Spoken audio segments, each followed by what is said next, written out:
On va commencer. Comme ça, on a beaucoup à dire finalement. C'est ça. Bonjour, bienvenue dans un nouveau podcast avec Lynn Lavoie. Enchanté. Alors bonjour, bienvenue chez moi. Merci, c'est magnifique. Merci. Lynn, qui es-tu? Est-ce que tu peux te présenter? Je t'en prie. Parfait. Alors, Lynn Lavoie, de formation Lynn Lavoie. Je suis une formatrice et une conférencière en étiquette et protocole en affaires. Alors, au départ, ça englobe ça. Donc, c'est vaste comme possibilité, mais c'est ce que je fais présentement dans ma carrière. Une longue carrière, 49 ans, on peut en parler quand même longtemps. Qui je suis, et pour bien comprendre qui je suis, quel est mon pourquoi et pourquoi je me lève le matin, je vais te parler de Lynn à 12 ans. OK? Alors, moi, je suis une troisième d'une famille de 9 enfants. Et il y avait une grande tâche à la maison, bien sûr. Et moi, j'ai fait une entente avec ma mère. Donc, j'ai 5 frères. On est 4 filles, 5 frères. Alors, moi, j'avais la tâche de faire le ménage de la chambre des gars, entre autres, et autre chose dans la maison. Et c'est pas ça qui me faisait vibrer dans la vie. Fait que moi, j'ai pris une entente avec ma mère. Je dis, moi, je vais aller dehors. Je vais ramasser les enfants parce que j'ai 6 petits frères et sœurs qui étaient plus jeunes que moi. Et comme on avait tous des grandes familles, je restais dans une petite bout de rue qui ne débouchait pas, là, qui est bon. Et tout le monde avait plusieurs enfants. Alors moi, j'ai dit, je vais aller dehors, je vais ramasser les enfants, je vais regrouper les enfants et je vais les amuser. Pendant ce temps-là, il va falloir te consacrer aux tâches ménagères. J'avais ma sœur qui était plus vieille et tout ça. Elle a dit oui. Alors moi, à l'âge de 12 ans, je ramassais les enfants, je regroupais les enfants et je les amusais, je faisais l'école, on faisait des jeux, je partais en excursion avec eux et j'avais du plaisir à faire ça. Fait que dès mon jeune âge, je pense que mon leadership a commencé là. Regrouper, animer, m'occuper des gens, faire des projets. J'ai fait ça très jeune. Ensuite, je suis allée comme animatrice au terrain de jeu. J'ai fait plein de choses comme ça. J'ai même, à l'âge de 15 ans, reçu un prix du Club Optimiste pour mon implication dans le bénévolat. Donc, comme tu peux voir, très jeune, je suis quelqu'un qui a intérêt à s'occuper des autres. C'est quoi qui te plaît dans ça? Pourquoi ça te drive? Je sais pas. C'est vraiment dans ma nature, dans mes traits de personnalité. J'aime être en relation avec les gens, créer des projets, avoir des défis et tout ça. Et à un moment donné, à l'adolescence, quand ça a été le temps de choisir ma carrière, ma mère a été hospitalisée. Donc, j'ai eu à la visiter à l'hôpital et là, j'ai vu le travail au niveau hospitalier, prendre soin des gens qui avaient besoin qu'on prenne soin d'eux. Et là, j'ai dit, moi, je vais travailler dans le domaine de la santé. Donc, mon première approche a été le domaine de la santé. Mais je sais aujourd'hui, par une multitude de formations que j'ai suivies, de ma personnalité, j'ai un trait d'ouverture assez élevé. Et je peux te dire qu'à 16-17 ans, si j'avais pu choisir 5 carrières et les commencer et les faire, c'est ce que j'aurais fait. Tu aurais fait les 5 dans la santé? Domaine de la santé, le domaine de l'esthétique, la beauté m'intéressait, le domaine des arts m'intéressait. Ni plus ou moins, j'aurais aimé être médecin. OK. Et j'aurais aimé être une femme d'affaires. Je savais, à 16-17 ans, je me posais ces questions-là. Bon. Et financièrement, pour mes parents, faire de longues études, c'était loin d'être facile, on s'entend, là. On parle des années 60-70. Donc, j'ai dit, bon, je vais aller étudier dans le domaine de la santé. C'était comme mon premier choix du départ. J'ai travaillé 4 ans comme infirmière auxiliaire ici à l'hôpital. Et j'ai dû faire un choix tout simplement stratégique. Mon conjoint travaillait à l'extérieur, je passais la semaine seule. Et voilà 50 ans, les garderies n'existaient pas. Les styles de CPE qu'on connaît aujourd'hui, les centres de garderie. Donc, il fallait avoir quelqu'un à la maison. Et à l'hôpital, au départ, tu ne travailles pas à temps plein, tu es sur appel, qu'on dit. Okay. Et il fallait être arrivé, mettons que j'avais une demande pour aller travailler, 30 minutes après, il fallait que je sois rendu à l'hôpital. Alors, tu fais quoi avec ton enfant? Voilà. La famille, les amis, mais bon, ça va un temps. Ma mère, elle a encore 6 enfants à la maison, donc c'est pas si simple que ça. Alors, j'ai fait un choix, j'ai fait un choix, j'ai commencé comme conseillère en beauté pour une compagnie de cosmétiques. J'ai carrément, on va dire, tripé, là. J'ai vraiment aimé ça. Ce qui m'a attiré, c'est le contact, encore une fois, le contact avec les gens. Et là se développait ma création et mon leadership, puisque j'avais dit à la personne, est-ce que je vais pouvoir faire tout ce que je veux? C'est beau, ils ont dit oui? Ben oui, tu peux, parce que je suis... C'est quoi vraiment ce métier? J'ai pas... Alors, une conseillère en beauté, premièrement, c'est de la vente de cosmétiques. Si on parle, là, c'était de la vente de cosmétiques, mais dont on regroupe, je regroupais mes clientes sous forme, on appelait ça faire des classes, faire une rencontre. Donc, une dame m'invitait chez elle, m'invitait de ses amis, et là, je m'en venais donner ma prestation. Donc, et moi, j'avais même inventé différentes façons d'élaborer mes présentations selon le type de produit que nous avions. Donc, c'est une compagnie qui était en expansion et je me suis découverte tout à fait là-dedans, tout mon potentiel, comment j'aimais ça. Et c'est comme ça, cette maison-là, mon bureau est arrivé et on a fait bâtir. Alors, c'est ici que je formais mon équipe de vente, que je recevais toutes les commandes des produits, etc. Petit à petit, t'es monté? Oui. Ou t'es resté dans l'entreprise longtemps, après t'as monté à tienne, comment ça s'est passé? Alors, on débute comme consultante en beauté, on peut devenir gérante et ensuite on peut devenir directrice exécutive. Donc, ce sont des paliers qu'on a à atteindre avec un chiffre de vente, ton équipe qui va grossir. Donc, on faisait autant le recrutement des consultantes qu'on faisait la formation, qu'on appliquait le plan de mise en marché. On recevait bien sûr de l'aide. C'est quoi? C'était une grosse franchise qui accompagnait... Oui, effectivement. La compagnie n'existe plus aujourd'hui, donc c'était les cosmétiques Finel et qui est devenue Finel Jeux Uniques International. Elle a fusionné en cours de route avec une autre compagnie et je suis devenue directrice exécutive et j'ai fait ça pendant une 30aine d'années. Et tu t'es régalé, tu as pris du plaisir à chaque fois? Pris du plaisir, fait plein de qualifications. On avait une voiture qui nous était allouée quand on atteignait des niveaux de vente, etc. Alors, j'ai eu 5 voitures. J'ai pu avoir 5 voitures de qualification. J'ai gagné une multitude je me suis mérité, en fait, une multitude de voyages un petit peu partout dans le monde qui étaient vraiment, qui soulignaient nos accomplissements, nos niveaux, nos accomplissements. C'est beau, ça. Tout à fait. Et là, je ne connaissais pas la vente. Comment tu as appris? Pourquoi ils t'ont... Alors, je ne connaissais pas la vente. Alors, eux, ils nous coachaient, en fait. On avait quand même, tu sais, comment faire un meeting avec une équipe de vente. On recevait le matériel, des points, qu'est-ce qui était en promotion durant le mois. Fait qu'on dirigeait nos formations sur ce sujet-là.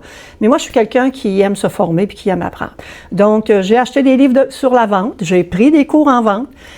J'ai acheté des livres sur la vente, entre autres La vente de Tom Hopkins, une belle brique que j'ai tout utilisé chapitre par chapitre pour monter des contenus de formation à mon équipe, parce que toutes ces femmes-là venaient pas du milieu de la vente. À chaque fois, c'est des gens de partout. Comment t'embaucher pour avoir les bonnes personnes? Bien, on offrait l'emploi, on offrait la possibilité de se partir en affaires. Et il y avait peu d'investissement, donc c'était offert à une multitude de femmes qui voulaient aller se chercher un revenu supplémentaire, sortir de la maison, développer leur potentiel. Alors moi, j'ai quand même accompagné 5 autres directrices exécutives que j'ai pu élever dans les échelons qu'on a accompagnés, formés, soutenus, fait du mentorat, fait du coaching, on peut toutes les mettre. Alors moi, je me suis formée. Comment tu le formes? Tu lis le livre, mais souvent on dit c'est mettre en application direct après. Comment tu arrives à faire la balance entre les deux? Donc, premièrement, on travaillait, on faisait de la vente en même temps. Fait que quand tu vas te perfectionner sur une formation continue, donc quand tu vas lire ton chapitre, quand tu vas lire le sang, tu dis « Ah, OK, parfait, ça, je peux l'appliquer. » Alors ensuite, on pouvait mettre directement en pratique dans nos présentations l'approche avec la cliente. Tu avais un process, tu écrivais sur un petit carnet d'abord. Par exemple, je donne mon exemple, mais moi j'aime bien aller sur Notion, c'est un genre de Google Doc. Je regarde la vidéo YouTube, je prends des notes. Et direct après, je mets en pratique. Toi, c'était comment où tu y allais directement? J'étudiais, je prenais des notes. J'avais un avantage quand même sur les gens. Puis je suis toujours comme ça, encore aujourd'hui, dans toutes les formations que je suis pour mon développement personnel, continu, professionnel. Je me vois toujours en train de former quelqu'un avec ça. Alors, j'ai comme un transfert qui se fait automatique. Alors, je sais que je connais mes gens, je connais qu'est-ce qui sont mes approches, les problématiques qui sont suivies avec les différentes personnes qui, depuis 20 ans, la formation étiquette et protocole fait une vingtaine d'années. Donc, tous les scénarios que j'entends. Quand je suis moi-même une formation, je sais que ce contenu-là va être utile dans telle situation. Donc, ensuite, je peux utiliser les contenus. Ah, tu surfes sur le faire apprendre, Oui. c'est la meilleure manière de Oui. grandir et d'apprendre. Donc dès que tu apprends, tu dis comment je vais le faire apprendre. Oui. Ah, c'est Et d'ailleurs, dans une façon de bien retenir, quelqu'un assiste à une formation, une façon de bien retenir, prends des notes. Tu pourrais dire, exemple, à un de tes collègues, écoute, je viens d'apprendre quelque chose, viens avec moi, je te donne la formation. Je te transmets ce que j'ai appris comme ça. bagage. Et dis-moi après ce que tu as compris, ça tu a été utile, comment je le dis. Il y a tellement de façons de le faire. Ok, ouais, faire apprendre, ça fait partie intégrante pour toi du process de faire d'apprendre. apprendre, qu'est-ce que je vais faire avec. Fait que moi, je l'intègre et je dis, bon, ça va être utile dans telle situation. Telle phrase, je la trouve pertinente, elle vient appuyer ce que je dis peut-être en d'autres mots, mais que maintenant, je fais comme, OK, cette façon-là de faire, de l'exprimer, à faire mon affaire est encore plus précise. Donc, finalement, je suis toujours en formation. Mais il faut. Je suis toujours en formation, effectivement. Donc, ça, c'est Lynn. Je suis comme ça dans la vie. Et à un moment, la compagnie de cosmétiques a fermé ses portes. Le décès du propriétaire avec le temps, ils ont décidé de mettre fin. Ça a été quand même une chose. Parce que moi, je pensais, j'avais tellement de plaisir à tout faire ça, que je pensais que je ferais ça toute ma vie. Donc, il a fallu se réorienter à un moment donné. Donc, ça a été des décisions. C'est beaucoup d'émotions au moment que tu le vis, c'est déstabilisant. Mais à partir du moment où tu dis, OK, c'est ça maintenant que je m'en vais vers ça, cette opportunité-là vient de se préparer, je me vois en train de faire ça, et à ce moment-là, je suis repartie. Pourquoi Lynn Lavoie formation? Qu'est-ce que tu as voulu transmettre? Pourquoi tu es partie dans ce secteur, le savoir-être? Premièrement, dans la compagnie cosmétique, j'ai rencontré une dame qui s'appelle Mme Ginette Salvaz, qui travaillait à l'époque pour la compagnie, qui a fondé l'École internationale d'étiquette et de protocole. Donc, je la connaissais, je connaissais sa qualité d'écriture, de concevoir, former. Et dans tout mon processus, à un moment donné, j'ai dit, OK, c'est important, comment on fait ça? Parce que l'étiquette et le protocole, ce sont des cas, mais c'est comment on fait, comment on dit les choses. Et c'est le savoir bien vivre en société, de toute façon. Tu sais, pour les gens, souvent, ça fait peur. Ah, étiquette, c'est pas ce mot, ça. C'est des codes rigides. Non. Oui, c'était rigide à l'époque. On s'entend. Moi, je suis née dans les années 50. On s'entend que c'était plus rigide que ça. Mais ça a évolué plutôt aujourd'hui à savoir bien vivre en société. Parce que l'étiquette, pour ceux qui n'ont pas le vocabulaire, t'entends quoi par étiquette? Ce sont les bonnes manières en affaires, comment on dit les choses, comment on se présente, comment on envoie au courriel. L'étiquette dans un 5 à 7, notre première rencontre a été une discussion dans un 5 à 7, justement. Alors, tu sais, comme humain, là, est-ce qu'on sait comment tout faire ça? Ça s'apprend. Ça Grâce à s'apprend. vous. Ça s'apprend. Bien, il y a encore de la place. Puis je me fais souvent dire encore, Madame Lavoie, prenez pas votre retraite tout de suite parce qu'on en a besoin. Exemple, toute notre belle nouvelle génération, vous avez besoin d'entendre ça. Tout le monde aussi. a besoin de se former sur ce concept, en fait. En fait, on a besoin de comprendre comment c'est important. Je te donne un autre exemple, comment que moi, des choses nous marquent dans la vie. Moi, ma mère, elle avait une phrase et elle nous disait, dans ses mots à elle, vous avez besoin de savoir passer dans le monde. C'est-à-dire, on peut se dire, même aujourd'hui, je me dis, qu'est-ce qu'elle voulait dire vraiment, de savoir passer dans le monde. Elle avait ces expressions-là comme ça. Mais en fait, ça voulait dire, bien, quand vous êtes en société, quand vous sortez de la maison, quand vous allez dans le monde, quand vous allez en société, c'est avoir un bon comportement. Ça voulait sûrement dire aussi ne pas me faire honte.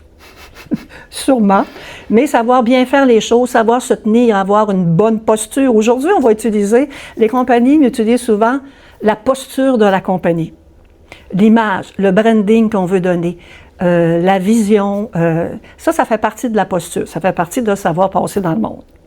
Comment on fait ça? Tu sais, comment on se comporte au restaurant, dans un ascenseur, en voiture, dans l'autoroute, dans le trafic. Dans un réseautage de partout, en fait. Partout, effectivement. Comment j'envoie un courriel, comment je m'adresse, comment je parle de moi. Donc, il y a des petites techniques, procédures pour chacun de ça, pour arriver à un meilleur résultat. C'est comme un branding, c'est comme une approche comme toi tu fais avec tes compagnies. Donc, tout ça, l'étiquette est présente. L'étiquette, c'est aussi de la communication. En fait, on communique en tout temps qui on est, comment on est, même dans nos silences, même dans nos écrits, dans notre attitude, dans notre posture, comme on dit. C'est vraiment tout le temps présent. Donc ça, c'est très important. Donc, j'ai grandi avec une mère pour qui c'est important tout ça. Donc, l'étiquette, pour moi, c'est que, tu sais, dans une entreprise, il faudra savoir autant bien se comporter, bien vivre autant avec le concierge de la compagnie qu'avec le PDG de la compagnie. Et le PDG doit avoir autant de respect dans tous ces éléments, avec tous ces gens, dans tous les paliers, la hiérarchie de son entreprise. C'est le savoir-vivre. Comment on fait ça? Donc, c'est comme que ça. Même à l'école, on ne nous l'apprend pas. On nous dit comportez-vous bien en classe, taisez-vous quand je parle. Mais ça veut dire quoi, bien se comporter en classe? Ouais, c'est vrai, hein? C'est vrai que tu mets un point sur... Et tu vois, moi, je me suis jamais formé en savoir-vivre. Tu as des connaissances, tes parents t'ont transmis des connaissances. Donc, on apprend à la maison la culture familiale. Chaque famille a sa propre culture familiale de comment on fait ça chez nous. Ça existe. Ensuite, on arrive à l'école. Donc, l'école a ses codes, a sa hiérarchie, a sa procédure. Partout dans le monde, ça existe. Ensuite, on arrive sur le marché du travail. On n'est plus un étudiant, mais là, on doit rentrer dans une stature, dans une position, je suis sur le marché du travail. Je ne peux pas me comporter comme un étudiant. Être professionnel. C'est un autre niveau. Ouais, donc, à l'école, on va, je vais dire, pas supporter, mais on va accepter tout plein de comportements, tout plein d'attitudes. On dit, ce sont des écoliers, ils sont jeunes, ils ne connaissent pas encore. On sort de l'université, du cégep, etc., différents cours, mais là, on arrive dans le monde professionnel. Tu n'as pas le même statut. Et on t'a pas appris. Tu n'as pas le même statut, mais on apprend ça où? Alors, quand je suis allée faire la formation à l'étiquette et protocole, c'est que je voulais donner ça de plus. C'est parallèle à tout ce que je fais depuis le début. Je m'occupe des gens. Comment on fait ça ensemble, comment on grandit ensemble, comment on arrive à une meilleure position, comment on arrive... Tu sais, avoir confiance en nous, c'est qu'est-ce que ça veut dire? Ouais, souvent, ça vient de l'éducation, ça vient de si on a eu une bonne mère qui nous a inculqué les valeurs, mais ça... C'est avoir confiance en nous, c'est aussi oser faire les choses. Exemple, on parlait de petites vidéos découvertes, je suis là-dedans présentement, comme on disait tantôt, c'est oser se faire voir. C'est pas facile. En plus, avec les médias sociaux à grande échelle, donc c'est quand même très intense. Donc, c'est tout ça en même temps. Ça ne peut pas être fait n'importe comment. Et vois-tu, une chose que j'entends beaucoup de votre génération, c'est que vous me dites « Ouais, c'est bien beau les bonnes manières, mais moi, je veux rester authentique. » Ouais, je valide pas toute la génération. Voilà. Mais j'entends les propos. On entend. Moi, j'entends ça. C'est que les gens ont peur. Mais non, vous allez me donner des codes. Là, vous allez essayer de me changer. Là. C'est pas ça qu'on veut faire. Ils sont dans une... il y a tu comprends, là? Tu comprends mon propos? Donc, ils veulent rester authentiques en pensant que je pourrais plus être moi-même. C'est pas ça la discussion, en fait. En fait, être authentique, moi, que je pourrais te dire, c'est premièrement pour dire qu'on est authentique, il faut apprendre à se connaître. Qui je suis comme individu? C'est quoi mes traits de personnalité? C'est quoi mes forces? Et c'est quoi les choses que j'ai à améliorer? Ça, c'est être authentique. À partir de là, je peux aller améliorer, travailler sur ce qui a besoin d'être amélioré, qui va m'aider dans mon parcours professionnel et personnel, vie à tous les jours, rencontrer des amoureux, des amoureuses, avoir une vie sociale alentour. C'est tout le temps, c'est toujours présent finalement. Tu sais, quelqu'un qui dit « j'ai de la misère à rencontrer », toi, t'es qui comme personne? Qu'est-ce que tu as d'exceptionnel que quelqu'un veut être en relation avec toi? C'est quoi que tu apportes? Donc, pourquoi t'es bon? Moi, j'amène les gens souvent dans la réflexion.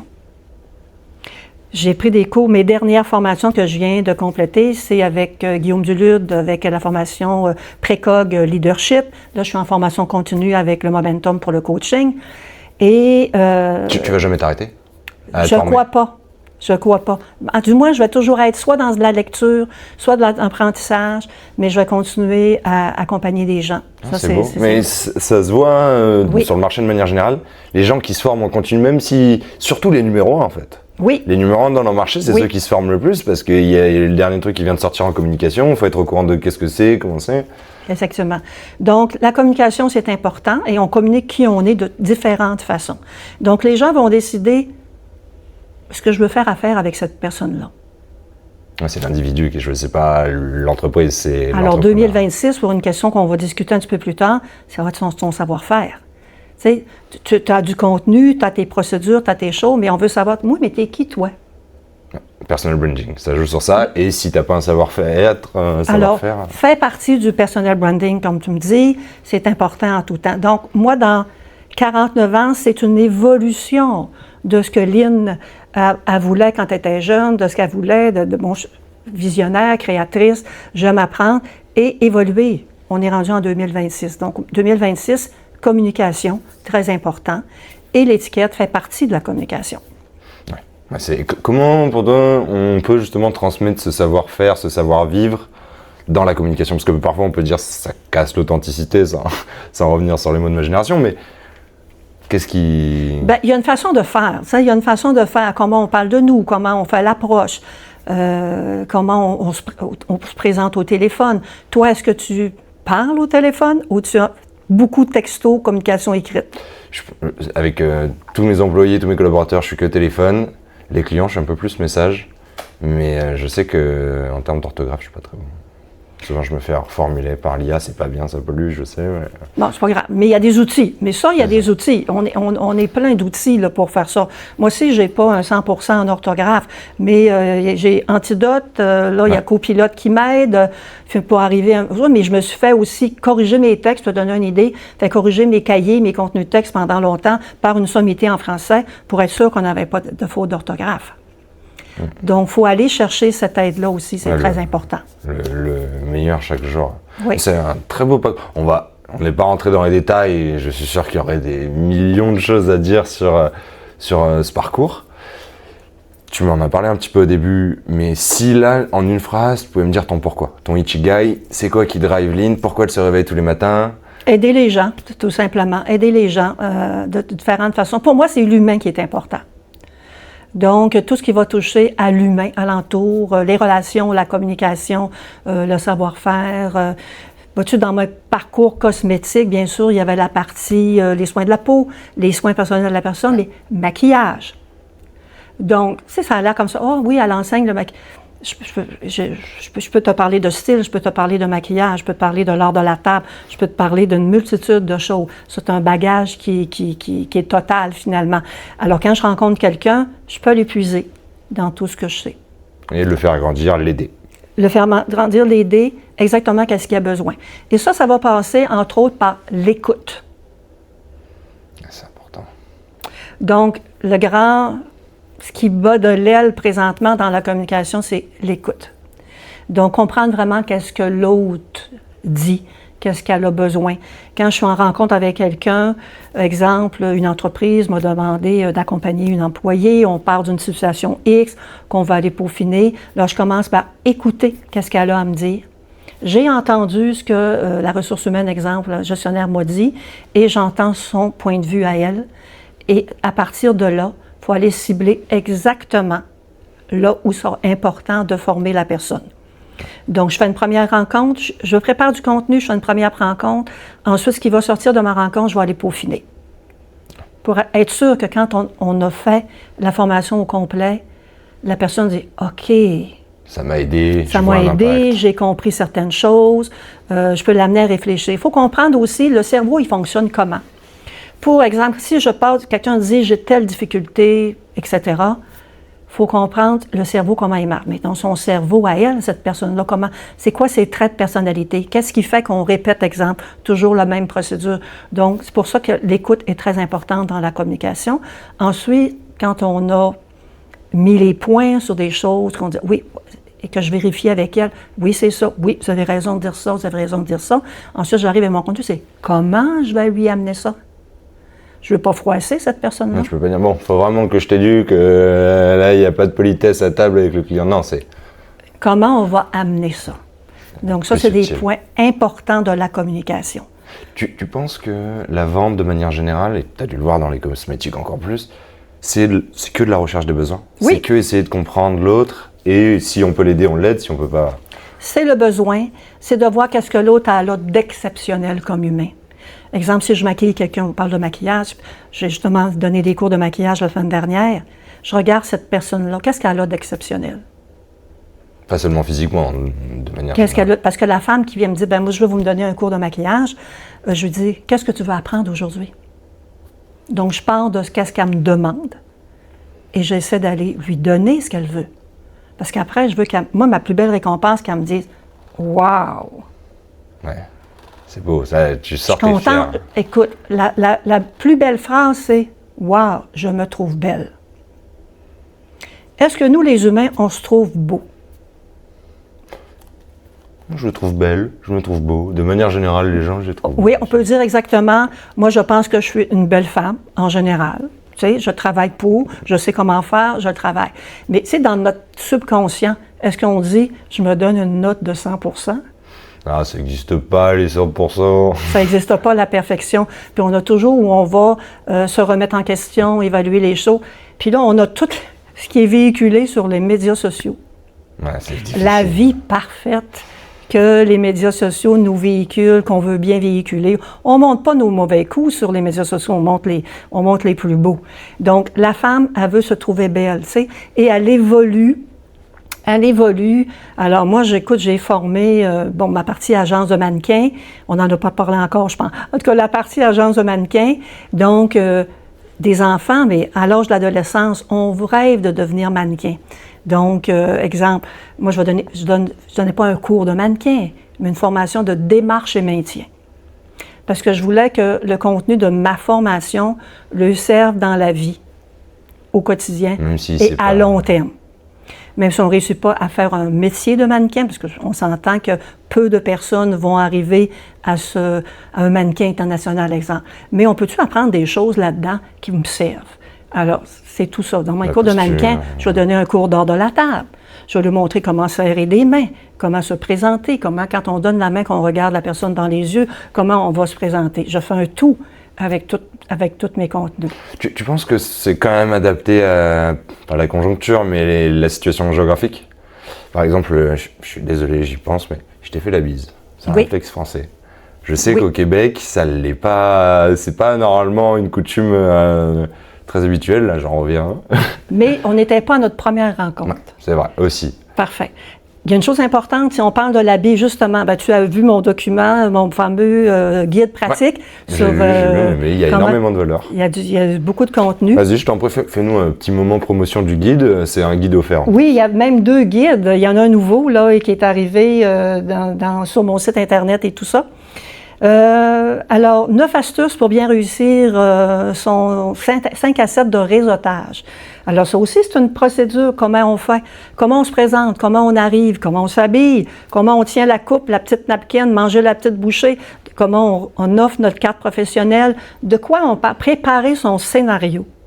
On parle de nous, qu'est-ce qu'on a à dire, comment on le présente. Tu sais, moi, je peux dire, exemple, je donne des cours en formation étiquette et protocole. En majorité des gens, les gens ne savent même pas qu'est-ce que c'est. Ouais, étiquette et protocole. C'est trop vaste. Donc, si je dis, exemple, je suis une formatrice conseil en savoir-faire, c'est déjà mieux, mais présentement, mon deuxième document que j'ai sorti, je vais dire entre autres que je guide les employés à offrir une expérience client cohérente et professionnelle. C'est ça ta phrase? Déjà, c'est mieux. Ouais, il y a un changement. Il faut que quand on parle, on va donner notre titre, la personne dit « Ah, OK, si j'ai telle situation, c'est toi que j'ai besoin. » Il faut amener à ça. Le titre ne l'amènera pas. Je te donne un autre exemple plus facile à comprendre. Je suis technicien en informatique. Bon, oui, on sait, technicien en informatique, on sait qu'est-ce que ça fait. Mais si je dis « Je suis la personne ressource. » Si vous avez des problèmes en informatique, je résous vos problèmes. Je m'assure que vos systèmes fonctionnent bien. À tous les jours, vous allez être prêt à travailler. La personne fait « Super, intéressant. C'est quoi ton nom? Alors, si j'ai des problèmes, c'est avec toi qu'il faut que je fasse affaire. » Il faut que la personne ait le goût de faire ça. Ça fait partie de comment on dit. Ouais, il faut l'apprendre. Il faut l'apprendre. Il faut s'asseoir, il faut dire « Qu'est-ce que moi je dirais de moi? » Quand je t'en rencontre avec quelqu'un, je dis « Parle-moi de ce que tu fais, mais parle-moi avec ton cœur. » Puis là, je prends des notes. Quand elle me dit, elle vient d'écrire son texte. Ouais, de comment elle va se présenter. Oui, exactement. Parce que les gens, ils veulent savoir, t'es qui toi? Qu'est-ce que tu fais? Qu'est-ce que tu peux m'apporter dans la vie? J'ai-tu le goût de faire des affaires avec toi? Qu'est-ce que tu penses des gens qui disent justement, mais tu la joues trop stratégique, le réseautage c'est de l'humain? Qu'est-ce que tu réponds à ça? Il y a moyen de tout faire ça en même temps. Alors, on part de comment on fait ça? Comment on fait ça d'un 5 à 7? À un moment donné, je suis dans un 5 à 7. Speed Contact avec la jeune chambre de commerce ici au Saguenay. Et moi, au départ, je fais partie du groupe Sommet, qui est un groupe de réseautage. J'étais là pendant 10 ans. J'étais même une des présidentes pendant une couple d'années. On a organisé une multitude d'événements de réseautage, parce que c'est le but de se faire connaître comme entrepreneur. Et ça fonctionne encore, le réseautage. Hein? On a les médias sociaux aujourd'hui, on a tout plein de choses, mais le réseautage, c'est tout à fait très, très, très efficace. Et j'arrivais tôt, et il y avait un monsieur. Effectivement, parce que tu sais qu'un des grands défis, c'est d'aller parler à du monde qu'on ne connaît pas.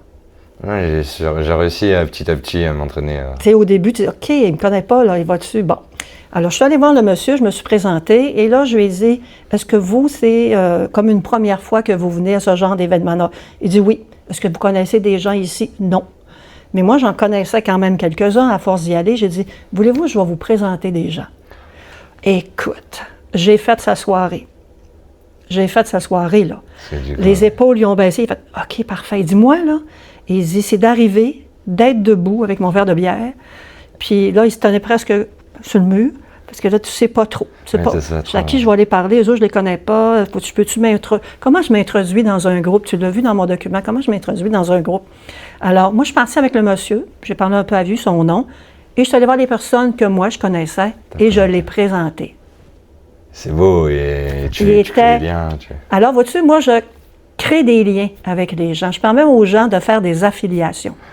Alors, dans le Speed Contact, ensuite, on avait à s'asseoir et on changeait de table 3 fois là, pendant la soirée. Il dit, c'est debout ma problématique. Quand un coup, je suis assis, je suis correct. Alors, chacun de nous, on a ces petites parties-là dans un événement où tu dis, t'es peu, ça me stresse, ça me stresse pas, ça, je t'allais, ça, je sais pas trop, ça, j'improvise. Alors, tu dis, est-ce que c'est payant d'être stratégique? Est-ce que c'est payant d'improviser? Non, moi, c'est la pratique, je trouve payant. Oui. Il y a à apprendre, mais mettre en pratique. Alors, il faut comprendre les étapes. Ensuite, tu vas être toi-même. Ouais. Un coup, tu le sais. Parce qu'on a besoin de savoir comment on fait ça. Ouais. Comment je tiens mes couverts quand je mange? Comment je tiens ma coupe? Comment je la donne, ma carte? Comment je fais pour tenir ma coupe, la serviette, la petite assiette, manger une bouchée puis serrer une main? Oui, c'est quelque chose. Si tu penses à ça, ça se peut que tu vas rester chez nous à soir. Ouais. Je sais pas si tu savais, mais l'événement-ci, avant d'y aller, je m'étais formé. J'en avais fait d'autres de réseautage, je m'étais formé avant en vidéo YouTube. Comment bien réseauter. Voilà. Des vidéos YouTube, c'est plus ma. Voilà. On va dire. Alors, on a toute façon. Aujourd'hui, on a cette possibilité-là. On va sur le web, puis on tape. Puis là, écoute, tu vas avoir une multitude. Là. C'est fou comment c'est ouvert. Et de tous les pays du monde, il va y avoir des possibilités. Et il y a des choses qui varient selon les cultures, bien sûr. Donc, on se forme pour être à l'aise en société. Il faut que je comprenne comment ça marche. Après ça, plus tu l'introduis, plus c'est dans ton cerveau, plus tu l'as pratiqué, plus ça vient tout seul, et plus tu es naturel. Mais le secret au bout de la ligne, c'est là, tu as du plaisir à le faire. Alors, l'anxiété du début, parce que tu ne sais pas comment faire, devient comme une partie de plaisir. Moi, il faut que tu saches que j'étais une fille tout à fait gênée et timide.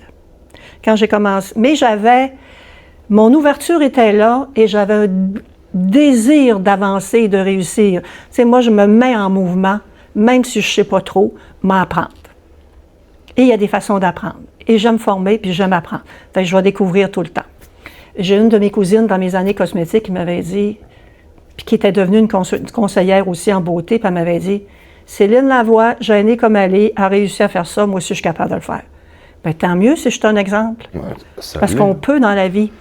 Dans certains événements, on me demande, exemple, Madame Lavoie, vous parlez devant le monde, vous avez donc de l'air à l'aise. Bon, on a tout un petit stress là-dessus, on s'entend. Mais moi, ma première expérience de parler devant le public, j'avais 6 ans. Tu sais quoi, c'était quoi? Alors, ma mère m'avait envoyée à l'école, à l'époque, faire ma première année. On n'avait pas de maternelle, là, ça n'existait pas. Dans une école privée, une Madame Lavoie, dans mon quartier, qui prenait 10 élèves. Et c'était accompagné là, avec la commission scolaire. Donc, elle donnait les cours et on allait passer nos examens au bureau de la commission scolaire, dans la grande salle, sur la scène. Exemple, on avait un test de lecture et on allait lire, puis on avait les gens qui nous évaluaient, et j'avais 6 ans. Et je me suis dit, et je m'en rappelle, j'ai dit, c'était pas si grave, c'était pas si dur que ça. Et j'ai eu d'autres expériences à mon adolescence et autres, à la télévision, des shows, participer à des affaires. Finalement, c'est qu'il faut foncer. Ouais. Il faut foncer. Complet, quoi. Il y a que ça. Il faut se mettre en mouvement. C'est si je laisse gagner mon niveau d'anxiété avec mes peurs et de ne pas avancer, je ferai 0. Ouais.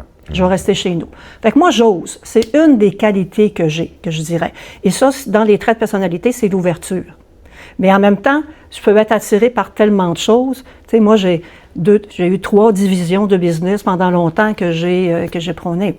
Ouais, parce que quand la compagnie a fermé ses portes, j'ai eu une école agence de mannequins, je suis allée faire la formation à l'école étiquette et protocole, donc j'ai fait ça d'emblée. Fais-le nous en... Parce que Oui. on part tellement dans la discussion qu'on Oui. on s'en oublie.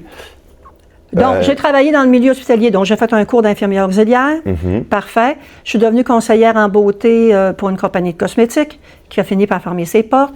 J'ai fait ma formation à l'École internationale d'étiquette et protocole, donc j'ai commencé la formation, mais j'ai ouvert une école agence de mannequins.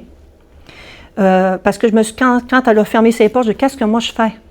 Puis j'ai eu une opportunité de m'associer avec quelqu'un, avec une femme, et là j'ai dit, bon, ça demeure parallèle à ce que je fais, toujours. Donc, former des gens. Écoute, j'ai organisé, je ne sais pas combien de galas de graduation de mes élèves, toute la gestion des défilés. Donc, je suis capable d'organiser, de structurer, de faire ça, mais de former. Mais aussi, je suis allée me chercher des formatrices, là, des mannequins qui ont donné les cours de démarche de maintien. J'ai fini par en donner moi aussi parce que tous ces cours se donnaient ici dans ma salle. Donc, on apprend, on essaie, on fait, on bâtit. Tout ça s'apprend. Après l'agence de mannequins. L'agence de mannequins, donc qui est tranquillement pas vite, je ne donne plus de cours de formation, mais là, c'est l'École internationale, donc donne mes formations en étiquette. Mais je suis allée enseigner aussi en vente et représentation à la commission scolaire pendant 4 ans. Les années COVID, tu sais, les années COVID, avant COVID, donc formation en ligne à distance avec le CFOR et aussi en présentiel avec l'Oasis et l'Orcona. Donc, j'ai fait ça pendant 4 ans. COVID, les formations, c'était pas si complet, mais là, moi, j'avais déjà une formation en ligne avec la commission scolaire. Donc, on a donné des formations en ligne en étiquette et protocole. Parce que dans mes formations, j'ai des thèmes qui sont très ciblés, là. Formation à l'accueil physique téléphonique, donc réceptionniste. Au sein de... Oui, c'est okay. ça exactement. Donc, formation pour ça, formation pour les adjoints, formation pour les cadres, qui est comportement positif, une formation protocole, formation hors de la table. Donc, tu sais comment c'est vaste, mais c'est des choses qu'on utilise au quotidien, en fait. Donc, j'ai des formations en ligne. À chaque fois adapté. Toujours adapté. Toujours avec une volonté d'aider, oui, de remplir ton pourquoi. Toujours, mais comment on va faire aujourd'hui? Quel est le moyen qu'on va utiliser pour cette communication-là? Donc, formation en étiquette. Et là, présentement, mon objectif est de continuer formation étiquette et protocole. Je t'y plais, t'aimes ça? Ah, toujours, toujours. Je suis vraiment sur mon X quand je suis avec soit une personne ou un groupe. Ça peut être une session publique, ça peut être une session individuelle, où là, je vais accompagner quelqu'un, où elle est là, rendue dans son parcours, parce que les gens ont du vécu, ont de l'expérience, ont des situations. Donc, quand je donne une formation, exemple, formation gestion des clients difficiles, si je suis en session publique, j'ai des gens qui vont venir de différentes compagnies, donc différents scénarios. Ouais. C'est pas les mêmes. De clients insatisfaits dont les émotions vont monter. Et comment l'employé gère ça? Personne t'enseigne ça. Et ça s'apprend. Ça s'apprend. Donc, ça prend une technique, il faut évoluer. Mais moi, en même temps, j'explique qu'est-ce que c'est un conflit. Qu'est-ce qu'on vit pendant le conflit, les différentes étapes d'un conflit. Donc, permettre de comprendre que ça a là un processus. Tu dis, ah, OK. Si je suis le process, ça va aller mieux, du coup, moins de stress, meilleur résultat. Et c'est pour ça que les entreprises, elles font appel à toi, parce que ça marche. Effectivement. Et aussi se sentir efficace, parce que des fois, j'ai des employés qui vont me dire, écoute, moi, quand ça arrive, ça, je suis pas capable, j'appelle mon boss, j'appelle mon directeur, ou un collègue c'est beaucoup plus d'affinité là-dedans, puis, on décharge. Mais tu sais, l'employé qui dit, j'aimerais ça en faire un bout. Ouais, apprendre un peu. J'aimerais ça avoir plus de plaisir. Donc, c'est quand même très vaste, comme tu peux voir. Je suis allée retourner aussi, après la COVID, en pharmacie dans les cosmétiques. Donc, je reste toujours dans le savoir-faire, le savoir-être, comment on fait les choses. Je transmets mes connaissances. J'aime beaucoup ça. Et tu t'y plais encore? Ah, vraiment beaucoup. Si tu le fais, j'imagine. On va avancer parce que, en vrai, j'ai l'impression qu'on pourrait discuter des heures. Oui, tout à fait.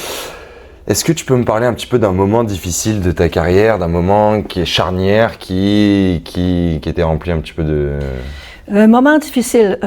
Exemple, dans ma partie cosmétique, donc on avait des niveaux à atteindre. Fait qu'une première fois, je me suis qualifiée comme directrice exécutive, mais j'ai pas réussi à faire les chiffres pour garder le titre.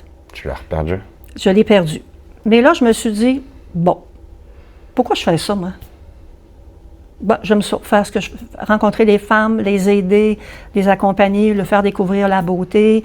La vente, il a fallu que j'apprenne à la faire, mais la journée que j'ai dit, je ne retourne pas travailler à l'hôpital, dans le système de santé, j'ai dit, là, je veux gagner ma vie avec ça. Et là, j'ai dit, comment il faut que je vende? Moi, j'aurais fait ça sans même être payée pour le faire, tellement j'aimais ça. Ça te donne une idée. Aider les femmes. Alors, si j'ai décidé que je gagnais ma vie avec ça, ensuite, je suis allée du côté de, parfait. Pour gagner ma vie, là, on apprend à calculer. Comment il faut que je vende? Combien de présentations il faut que je fasse? Combien de clients? Combien de ventes répétées? Moi, j'ai appris à faire des ventes au téléphone. Là. Ouais, je suis partie de zéro et je suis devenue excellente. Pour te donner une idée. Mais tu avais un process. Et tu suivais justement ta formation. Enfin... Un process, puis on s'essaye, puis on se modifie. Puis c'est vraiment essai pratique, là, c'est vraiment, vraiment là-dedans. Donc après, je dis, mais non, moi, j'aime encore ça. Que j'aille ou pas le titre, je veux faire ça.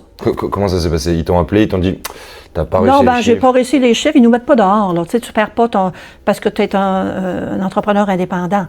Donc, ils ont intérêt à me garder. Oui. Ils ont intérêt, tu veux pas perdre des bons joueurs. Là. Tu veux garder tes bons, comme tu aurais des collègues ou des gens avec qui tu travailles, tu veux garder tes bons clients, mais tu veux garder tes bons collègues, tes bons collaborateurs. On veut pas perdre ça, c'est précieux. Donc, j'ai continué et je me suis requalifiée. Pendant la grossesse de mon deuxième garçon, j'ai travaillé jusqu'à 2 semaines avant la naissance de mon fils. Et là, j'ai été directrice exécutive pendant 30 ans. Ah, je fais un parallèle, mais tu as eu combien d'enfants? J'ai 2 garçons.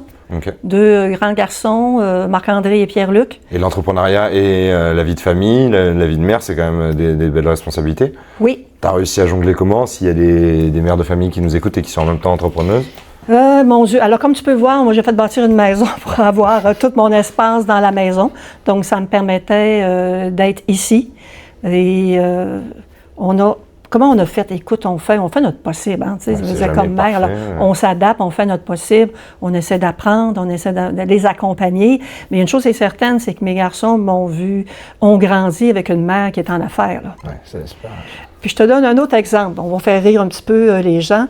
La compagnie Jeux Uniques, quand elle a fusionné avec Finelle Cosmétique, il y avait un soutien-gorge breveté qui demandait un ajustement, prise de mesure, un ajustement. Mais elle avait un principe. Une femme qui avait conçu ce soutien-gorge-là, c'était le même principe qu'un pont suspendu. Là, je te vois chercher dans ta tête l'image du pont suspendu, effectivement. C'est que le poids des seins va être soutenu. Il y avait un support qui était tout le tour du corps, sous le sein, qui maintenait le poids du sein, qui venait alléger le poids sur les épaules de la bretelle. Parce que le pont suspendu, c'est toute sa structure qui le maintient dans les airs. Et il y a une chambre qui est en bas, puis mes garçons... Donc, moi, je formais mon équipe de vente, je donnais toutes ces formations-là. Et mes garçons, à l'adolescence, ça fait comme, avec les amis de filles, ils étaient capables d'expliquer le soutien-gorge. Tu les avais bien formés. Ils étaient capables d'expliquer le soutien-gorge. Alors, le magasin me disait, écoute, mes chums, ils sont tout à fait épatés. Comment ça, tu connais ça, toi? Comment ça doit soutenir un soutien-gorge? Donc, mes enfants ont été élevés à m'entendre, formés, à m'entendre de tous les niveaux. Une autre petite anecdote de cette façon-là. Donc, dans la vente, dans les cours de vente, c'est bien exemple de donner 2 choix à ton client. Tu es d'accord avec ça? Oui, bon, 2, des fois même plus. 2 choix. À un moment donné, on est avec les enfants, puis on va au restaurant ce soir. Enfin, on va au restaurant, tel restaurant, tel restaurant. Les enfants me regardaient, non, non, non, tu fais pas ta technique de vente avec Non, tu fais pas ta technique de vente avec nous. Donc ça a été un moment difficile. Le fait de dire, bon, OK, j'ai pas atteint l'objectif, mais est-ce que j'abandonne? Je ne suis pas la fine qui abandonne tant que ça. Là. Vraiment pas. Ça. On va se reprendre. On va savoir comment on peut faire ça autrement, puis comment on va passer ça, mais apprendre de ça, par exemple. Une chose importante, ça a été difficile pour moi quand je me suis associée. Je connaissais pas assez la personne. Elle n'avait pas la même vision et la même valeur. Et ça s'est pas bien terminé. Donc, ça, c'est l'étape la plus dure. Ensuite, qu'est-ce qui était dur? Écoute, en 49 ans, comme on vendait quelque chose qui était utilisable à court et moyen terme, toute l'économie pendant ces années-là, les hausses, les années de récession, les fermetures d'usines ici dans la région, là, tu sais, qui en beaucoup de personnes, la COVID, exemple. C'est deux périodes où tu dois dire, OK, ce que je faisais comme technique avant fonctionne plus, il faut que je m'adapte. Donc, en fait, ce qui est difficile, c'est avoir la capacité de s'adapter tout le temps. Et je pense qu'il y a une recette magique à ça, à pouvoir s'adapter à des bas, des hauts, des... Se souvenir de pourquoi on est là. Le pourquoi, on en revient. Aider les gens. En fait, je aider les gens. Là, aider les gens. Alors, qu'est-ce que je peux faire de mieux? Qu'est-ce que je peux faire différemment? Donc, c'est tout le temps mon pourquoi, en fait. Mais je suis quelqu'un qui va toujours privilégier la relation. Alors, pour privilégier la relation, comme ma mère disait, il faut savoir comment faire ça. Ouais, il faut le travailler. Il faut le travailler, il faut le comprendre, en fait. Ouais, faut comprendre que c'est utile et que c'est comme notre meilleure carte de visite, l'étiquette et les bonnes manières. C'est vraiment la tendance. C'est ça aujourd'hui, en 2026. Dieu sait qu'on entend tellement de violence, tellement de propos négatifs, même sur les médias sociaux. Ce que les gens argumentent, c'est vraiment fou, là. Ce que les gens argumentent. Des fois, je me dis, est-ce que les gens ont oublié qu'on vit en société?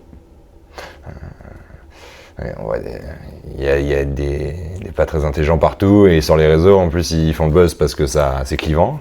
En fait, toute cette colère-là qui est véhiculée, c'est qu'apparemment, les gens pensent qu'ils n'ont rien à perdre. C'est faux.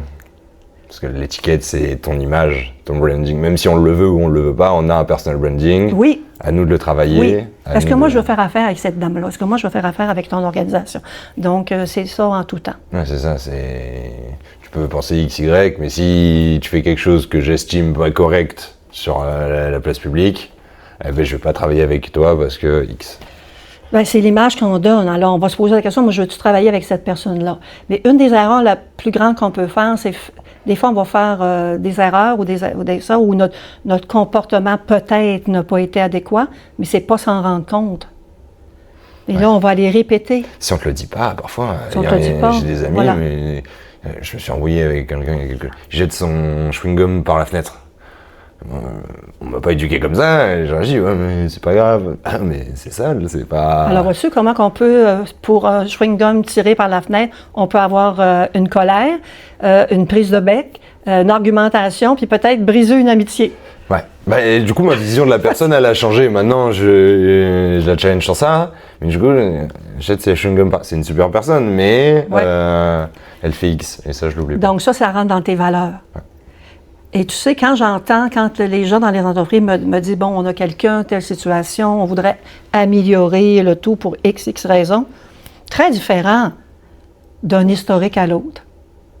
Puis des fois, moi-même, je pourrais dire, bon, je n'ai pas trouvé ça si grave que ça. Mais pour eux, dans l'organisation, dans leur culture, dans la vision et les valeurs, c'est dérangeant. Pas ça qu'ils veulent. Comment tu fais pour anticiper ça? Comment je fais pour pas briser tes valeurs alors que je les connais pas assez? Je pose des questions jaser. Avant. Okay. On va jaser. On va se comprendre et à la fin je dis bon, ok, on va jaser. Faut pas que j'arrive tout croche, sinon ça passe pas. Ben en fait, moi je vais écouter, je vais savoir qu'est-ce que tu veux, c'est où tu veux aller. Comme tu viens de faire avec moi, ton historique, tu viens du. Donc toi tu as une culture française. Donc on a parlé de la bise tout à l'heure, exemple.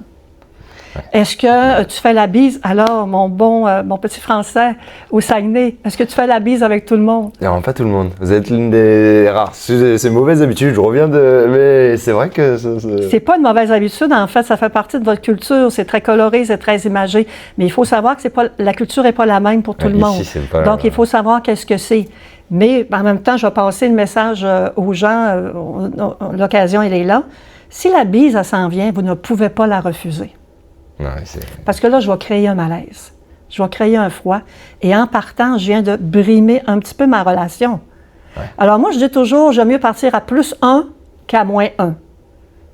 C'est toujours plus positif. Ensuite, on va s'adapter aussi. On va s'adapter à la culture. Quand je suis en formation, mon Dieu, qu'est-ce que je pourrais dire? Si je suis en formation avec le style de l'entreprise, avec les valeurs ou avec même les personnes eux-mêmes.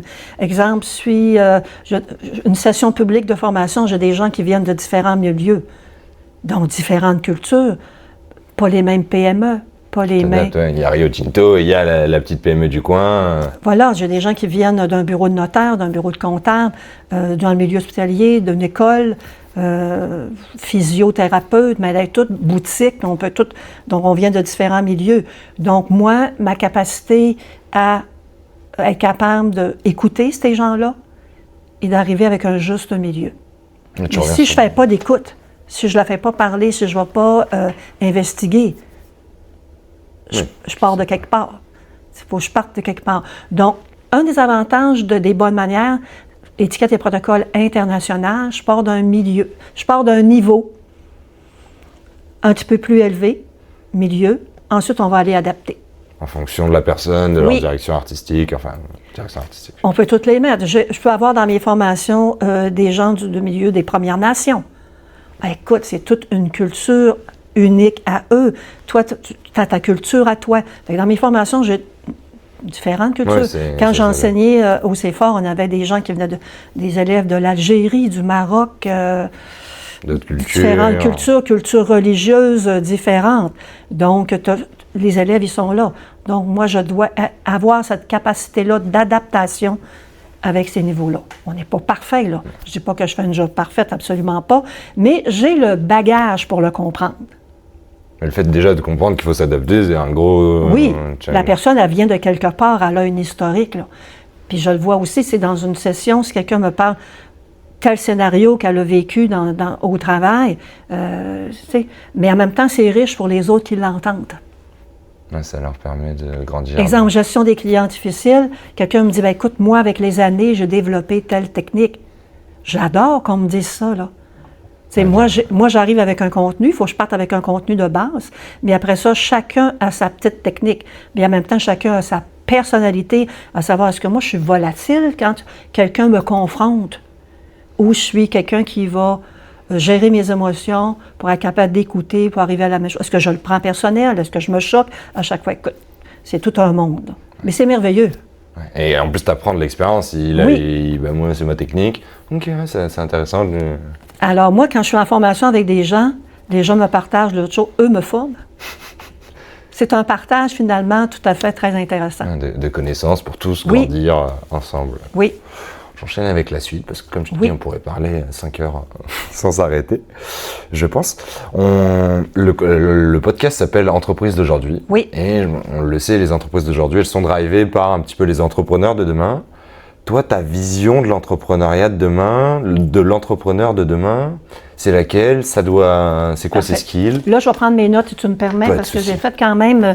Je voulais vraiment t'aider là-dedans aussi, parce que toi, tu vas aider plein de personnes avec ça. Un bon entrepreneur, si je reste dans ma partie étiquette, on va autant le reconnaître pour son savoir-être que son savoir-faire. Parce que son savoir, il va avoir son savoir technique, ce qu'il a appris à l'école, ce qu'il a appris, d'où il vient, qu'est-ce qu'il va vendre ou produire, etc. Donc, il y a ça, mais aussi par son savoir-être. Donc, c'est là que c'est important. Donc, il va vraiment bâtir la confiance avec les gens pour ce qu'il est. Aujourd'hui, on ne veut pas juste acheter un produit. On veut acheter une expérience client. Oui, un contact. Tu sais, chez moi, je vais au restaurant. Il y en a plein dans la ville. Pas au meilleur, tu vas là où tu le sens le mieux, tu es le mieux à l'aise, où le serveur il te traite le mieux. Écoute, si tu vas souvent dans un même restaurant, puis que à la longue, tu vas voir, des gens vont te reconnaître, tu vas même avoir probablement des fois, on est presque traité VIP, là, tellement que... Que toi, à mon avis. Parce que, tu sais, je peux aller chercher mon café, tu sais, on prend juste un café. Prendre un café en passant. Dieu sait qu'il y en a des marques de café, mais pourquoi je vais toujours dans le même? Parce que je sais pas si tu valides ça. Je pense qu'il n'y a plus de B2B. Je pense pas qu'il y a plus de B2C. C'est du H2H. Humain. Voilà, pour humain. on est là. Donc, 2026, l'entrepreneur, donc on va vraiment être dans l'humain. Donc, un leadership humain qui écoute, inspire et développe les autres. C'est ce que tu fais aussi, toi, dans ton entreprise. Une capacité d'adaptation, on en a parlé, Dieu sait, parce que là, on est là, moi-même, j'utilise les médias sociaux pour faire des vidéos découvertes, pour me faire connaître. Je ne sais pas, dans 5 ans, on sera quoi? On va être rendu où, finalement? On ne sait pas trop. Compréhension du monde numérique, on n'a pas le choix. Une conscience humaine et sociale. Alors, vous autres, notre belle nouvelle génération que vous êtes, conscience sociale. C'est-à-dire humanisme, t'entends quoi par là? Autant écologique, humanitaire, humaine. Moi, je te dirais, là, dans mon évolution de 49 ans, presque 50 ans cette année, exemple, les entreprises pour qui j'ai formé des gens et tout ça, où j'étais en contact, à un moment donné, c'était beaucoup ce que la compagnie, on parlait de chiffres. On a parlé beaucoup de chiffres. Puis à un moment donné, on a comme dit, il faudrait peut-être remettre l'humain au centre de nos valeurs. Et là est arrivé tous les expériences clients. On ne parle pas juste d'un client, mais de l'expérience qu'on fait vivre à nos clients. Pourquoi il va rentrer chez nous, il va venir dépenser 5 000 $ en ameublement, exemple? C'est tout un processus. Il y a le meuble, mais il y a le process, la vente. Il y a la marque, il y a le produit, il y a comment ça coûte, il y a tout le budget qui est là, mais en même temps, produit égal. Choisis qui? Il y a plein de produits. Alors, ma personne qui fait la vente, qui va m'accompagner, l'humain qui est là, a besoin de bien comprendre mon besoin, comment ils vont me parler. Un autre petit exemple, à un moment donné, notre lave-vaisselle brise. On avait été quand même un mois sans avoir de lave-vaisselle, et là, tu retournes à faire tout ça 3 fois par jour. Mon conjoint voulait avoir absolument un lave-vaisselle qui était silencieux, problème auditif, le son c'était important pour lui, mais moi je voulais pas mettre très cher. Je n'étais pas prête à mettre à l'époque 1 000 $ exemple pour un lave-vaisselle. OK? Donc on part, on va magasiner, on rentre dans un magasin grande surface et le vendeur parlait seulement à mon mari, il ne parlait pas à moi. Est-ce que tu crois que j'ai acheté mon lave-vaisselle là? Non. J'ai dit à mon conjoint, il pensait on va revenir. J'ai dit en sortant, il ne m'a jamais considéré dans l'achat. C'est pas là que je vais acheter mon lave-vaisselle. Je suis allée ailleurs et la personne m'a convaincue, en fait, a pris le temps. C'est moi qui ai rempli le lave-vaisselle et qui le gère en majorité du temps. Donc, j'avais voilà, chez moi, c'était important, j'étais importante dans ce processus d'achat-là. Et j'ai dit, OK, parfait, j'accepte de payer 1 000 $ pour le lave-vaisselle. Puis j'avais dit, si je ne l'aime pas, si je ne suis pas satisfaite, je peux-tu revenir te voir sans aucun problème. J'ai acheté mon lave-vaisselle et je l'ai adoré et je l'ai eu pendant plus de 20 ans, en fait. Donc, oui, il a duré, ça fait longtemps. Dans le temps, les électroménagers duraient très longtemps, je te l'avoue. Il n'y avait pas d'obsolescence programmée? Non, ça devrait être interdit. Je suis un peu... Je ne comprends pas pourquoi ça existe, mais bon. Alors, l'entrepreneur de demain doit avoir toutes ces belles qualités-là, du moins les développer. Je dirais se former régulièrement. Formation continue, c'est très important. Ne serait-ce que par des lectures, si on ne va pas prendre des cours dans les universités ou autres. De toute façon, il existe une multitude de cours. Moi, j'en ai pris plusieurs au cours de ma carrière. Je suis encore en formation présentement. Il faut savoir qu'en 2026, la vraie réussite en affaires ne repose plus sur ce que vous savez, mais ce qui vous êtes. Donc, développez l'humain que vous êtes, les qualités que vous êtes. Pourquoi on ferait affaire avec vous? C'est ça qui est important. C'est sûr, si je vais chercher une canne de soupe en boîte, il y a moins le côté humain. Je peux aller l'acheter au Dollarama, je peux aller l'acheter sur une grande surface. Tu sais, il n'y a pas cette relation-là. Mais pour tout ce qui est du reste, la relation va être importante. Là. Tu sais, ça dépend. Là. Encore plus dans les ventes complexes. Nous, on peut dire qu'on fait de la vente complexe parce qu'on parle à des directeurs. Oui, exactement. Et là, la relation elle est encore plus importante. Et voilà, exactement. Donc, c'est pourquoi on achète, qu'est-ce qui est important pour nous aussi à ce moment-là. Donc, il doit être consciencieux. Hein. Moi, je dis qu'il faut apprendre à se connaître. Il faut savoir c'est quoi mes traits de personnalité, quelles sont mes forces, qu'est-ce que j'ai à améliorer. Être consciencieux, être capable de garder le focus sur les tâches. T'entends quoi par là? C'est-à-dire, j'ai un mandat, je me donne un mandat, il faut que je produise, j'ai un deadline, exemple, il faut que je produise telle chose. Je peux être dérangée par mon téléphone, par mes courriels, par mes textos, par être capable de travailler consciencieusement. Il y a un beau livre là-dessus, d'ailleurs, qui est extraordinaire. C'est être capable, le Deep Work, là, le titre anglais qui a été traduit, je pourrais te présenter ça tout à l'heure. Vraiment, tu bloques tout ce qui peut venir te déranger. Et être lock-in. Voilà. Tu ne vas pas voir tes courriels là, de temps en temps. Tu as des petites techniques. J'ai Ça prend 23 minutes, ce qui est prouvé par la science, qui a été éprouvé. Ça, c'est Dr Sonia Lupien qui nous a partagé ça, directrice du laboratoire sur le stress humain que tu dois connaître aussi. Ça prend 23 minutes et quelques secondes. Quand tu as quitté ta concentration sur ce que tu faisais, tu es allé répondre, faire d'autres choses. Pour repartir. Et être capable de repartir dans le même degré de conscienciosité, ça prend 23 minutes. Alors, imagine dans une journée, dans un bureau, on se fait déranger. Une question. Déranger, une réunion, peu importe. Donc, être capable de garder focus, se donner un mandat, dire, bon, exemple, il fait beau aujourd'hui, je vais me faire du vélo. Je pourrais aller faire du vélo. Je vais dire, exemple, bon, je vais faire 2 heures de bureau. Je vais travailler sur le contenu que je suis en train de travailler. Ma récompense va être d'aller faire du vélo. Ça, je me le fais. J'ai des petits... Oui, hein? Si je fais une bonne journée, je dois un petit carreau de chocolat.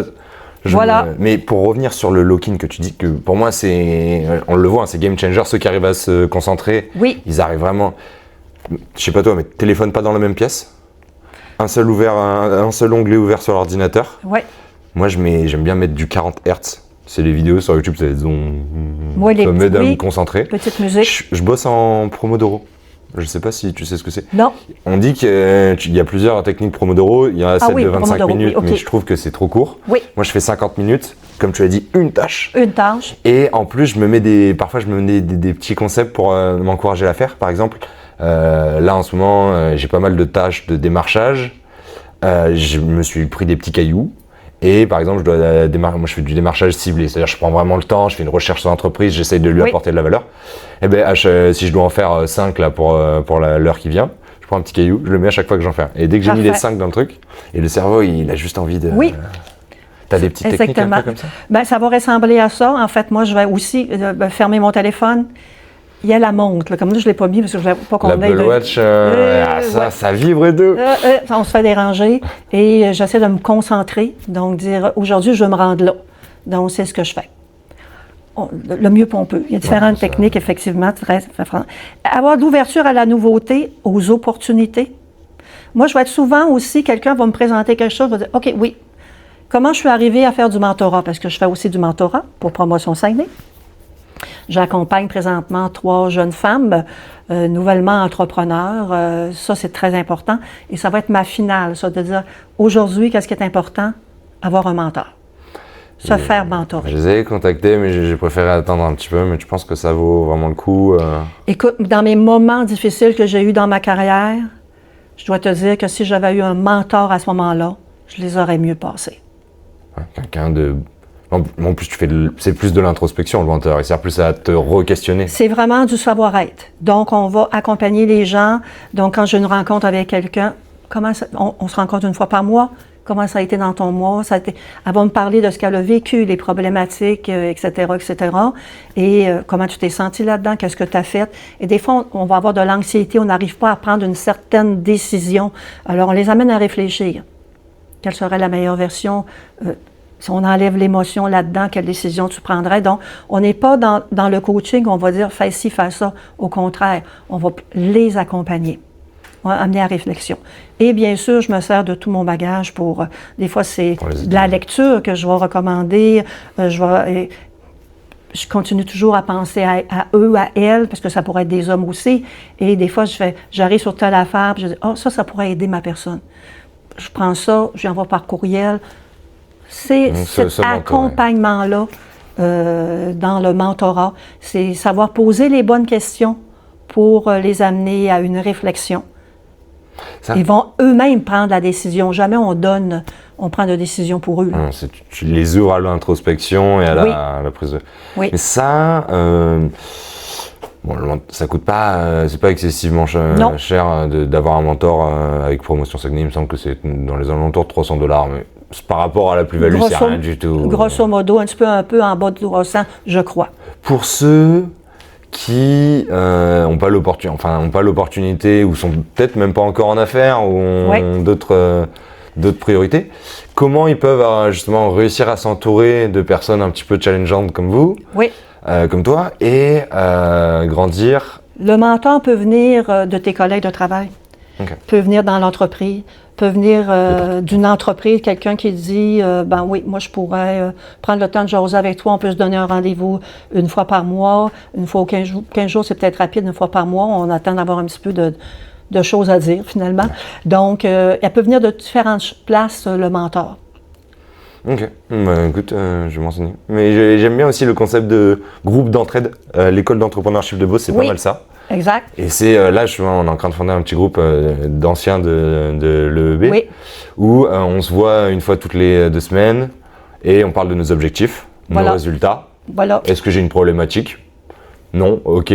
Je peux t'aider, moi, toi t'en as une, je peux t'aider. Et le fait d'avoir dire ses objectifs le mois d'avant et là de voir ce qui s'est passé, il y a un peu une pression de j'ai dit à Aline que j'allais faire X ventes. Je serais mieux de m'y mettre là. Ouais, c'est ça. Effectivement. Ben, c'est du mentorat. Ok, je mets ça dans la catégorie. C'est du mentorat et probablement du réseautage en même temps. Tout ça est lié ensemble. Tu sais, mentorat, réseautage et tout ça. Et nous, les mentors, on est formés, effectivement. Il y a le groupe mentor, on a des formations. Apprendre à poser des bonnes questions pour savoir qu'est-ce que c'est un mentor. Donc, comme tu peux voir, on va toujours chercher de la formation qui amène à de la réflexion, à de l'introspection. C'est vraiment génial. Donc, vois-tu, j'aide les humains de différentes façons. Mais pas hésiter à investir justement dans, que ce soit les groupes d'affaires, le mentorat de partout. Tu penses que c'est vraiment un... Oui. Bah, pour rebondir sur ça, il y a quelques jours, j'ai payé $2000. Je n'ai jamais payé pour faire partie du groupe Performance. Je ne sais pas si ça te parle. Un petit peu, oui. Et parce que, comme tu le dis et tu le répètes depuis le début, en fait, c'est les contacts, c'est le contact humain. Et si tu vas pas dans les réseautages, si tu sors pas, si tu vas pas serrer des mains et que tu montes pas ton savoir-être, ton savoir-vivre, t'existes pas vraiment. Exactement. Vois-tu, quand moi je suis devenue mentor, je suis allée à l'événement-ci, celui de la première année. Et je suis allée, donc ça fait 3 ans, parce qu'il le donne aux 2 ans à peu près. On a eu un à l'automne, donc presque 4 ans. Et on sortait de la COVID. Je suis allée travailler en enseignement, puis je suis allée travailler en pharmacie, en cosmétologie. Et là, j'ai dit, ça fait longtemps que les gens d'affaires ne m'ont pas vu. Je vais aller à l'événement-ci, je vais investir, je vais être présente, je vais aller me montrer le bout du nez. Moi, c'est ça que je me dis comme phrase. Et c'est comme ça que Émilie, de Promotion Saguenay, en mentorat, on se connaissait déjà parce qu'on avait travaillé sur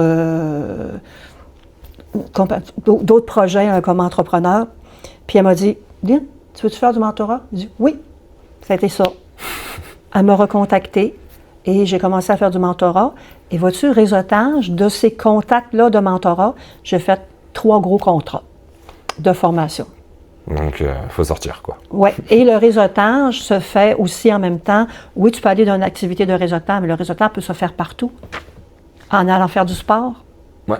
En faisant partie d'un groupe performance. Les clubs sociaux. Les clubs sociaux, activités sportives. Écoute, on a l'occasion, si on aime bien dans sa paroisse, s'occuper de différents comités, aller faire du bénévolat. Écoute, le réseautage peut être là.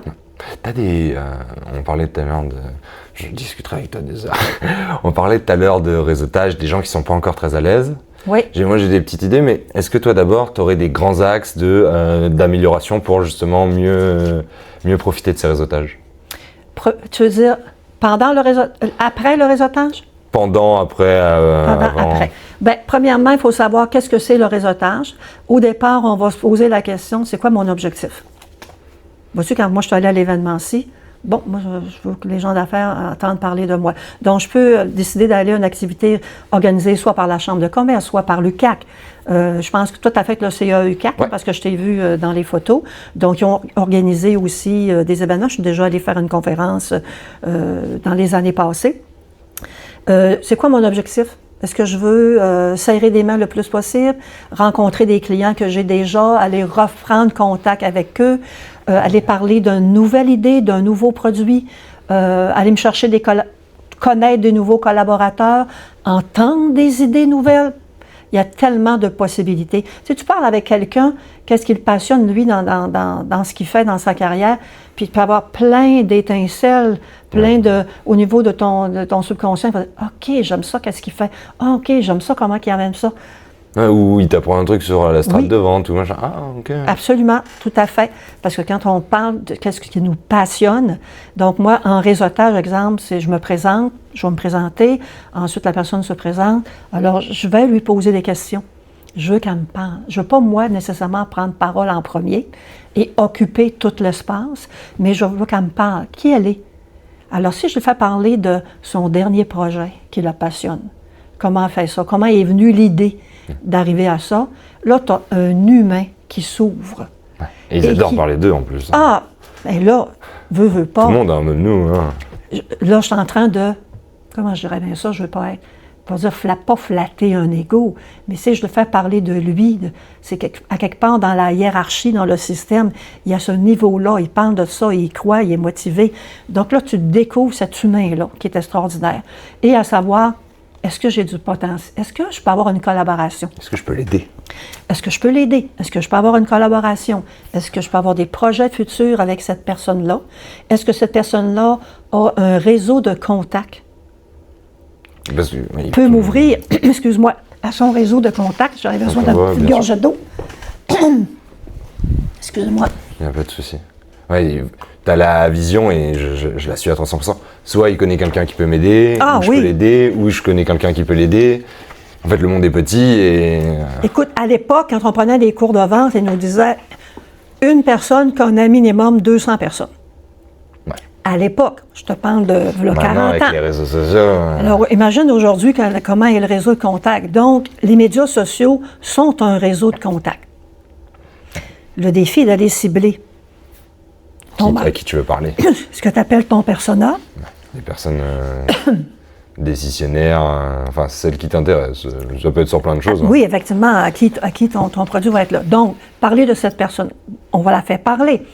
Mais veux pas, à un moment donné, l'ascenseur est supposé te revenir. Ouais. Faut pas l'attendre.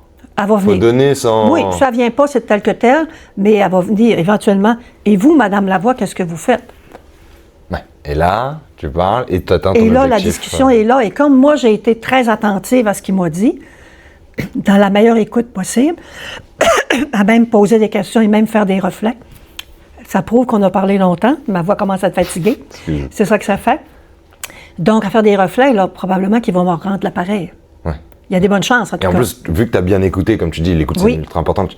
Et bien justement, moi, je pourrais accompagner, imaginons l'exemple de ce que je fais, tes commerciaux à avoir un meilleur savoir-être avec les clients parce que aujourd'hui, c'est un facteur qui est ultra déterminant. Et là, du coup, tu rebondis sur les commerciaux de son entreprise. Vois-tu, ce que tu me dis là, moi, je le ferais dans une deuxième rencontre, si tu me permets de te dire ça. C'est-à-dire? C'est-à-dire, donc dans le premier temps, je vais y parler de moi, qui je suis, qu'est-ce que j'ai à offrir, possible qu'il fasse des liens. Mais si moi je vois que j'ai justement des liens potentiels futurs à faire, parce qu'on n'a pas toujours l'opportunité dans un événement 5 à 7 où il y a beaucoup de monde, ça parle fort, il y a beaucoup de bruit, des fois on se fait interrompre, à ce que je puisse aller aussi loin dans ma démarche. Donc, si moi, je vois un potentiel avec cette personne-là, je peux dire, écoute, je trouve ça très intéressant, notre conversation. Qu'est-ce que tu en penses? Peut-être qu'on est rendu au tu ou on va rester au vous, peu importe. J'aimerais ça qu'on aurait une deuxième rencontre, on va pouvoir parler ensemble. Moi, j'aurais peut-être des projets à faire avec toi, à te proposer. Je suis mitigé parce que j'ai l'impression que la personne, elle va tomber dans le cycle de vente et elle veut pas. C'est quand il y a, je veux pas de recherche des besoins, tu vois. Et donc mais je pense tu introduirais quand même.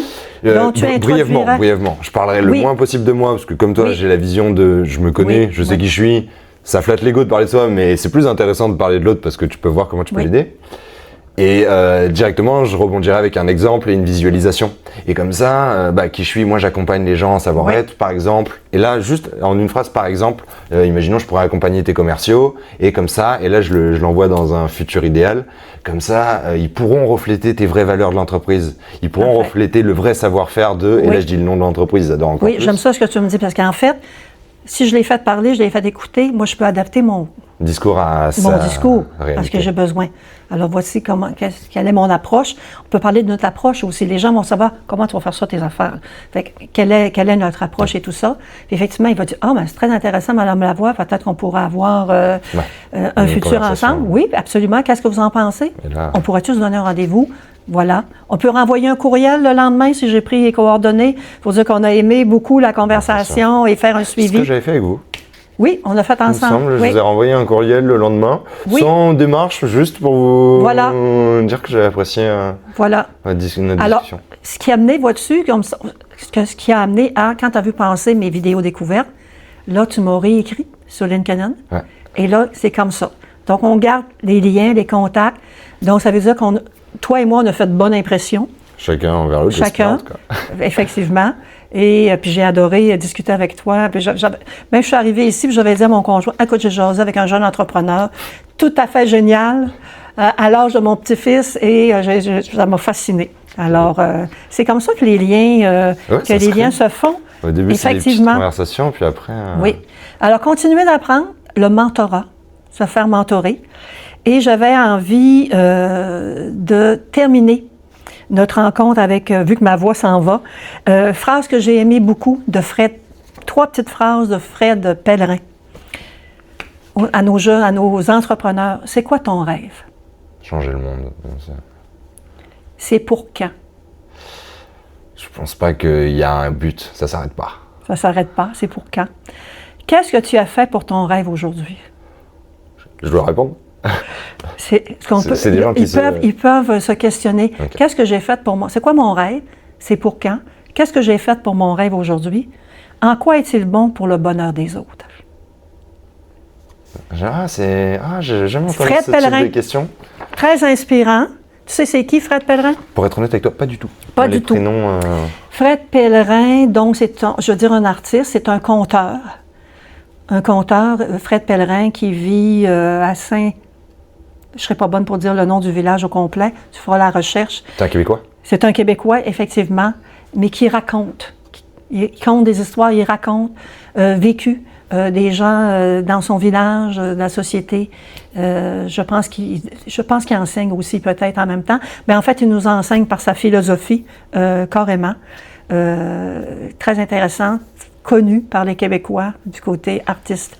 Alors, c'est quoi ton rêve? C'est pour quand? Qu'est-ce que ton rêve fait pour le bonheur des autres? C'est beau, c'est propre, j'adore. Lynn, écoute, très long podcast, mais j'aurais pu continuer encore 2 heures. Ça a été un réel plaisir de discuter avec toi. Ben, merci de la belle opportunité. C'est réciproque, j'apprends à chaque discussion, donc tant mieux. Et puis, où est-ce qu'on peut te retrouver? Comment on peut te contacter? Alors, sur le web, c'est très facile, lynnelavoie.ca, tout simplement. Moi, j'ai ajouté mon nom d'information parce que trouver un nom, c'était pas si simple. Et les gens me connaissaient dans différentes choses. Donc, formation Lynn Lavoie sur le web, et lynnelavoie.ca. Page Facebook, les gens pourront aller chercher mon guide 9 astuces pour réussir son 5 assiettes de réseautage. Et mes prochaines vidéos découvertes vont être sur l'expérience client, mais les coûts invisibles de l'expérience client des entreprises. Et mon guide pratique est prêt. Donc, il est accessible, on peut aller le chercher. Ben voilà, allez voir Lynn Lavoie, vous allez grandir. Merci beaucoup.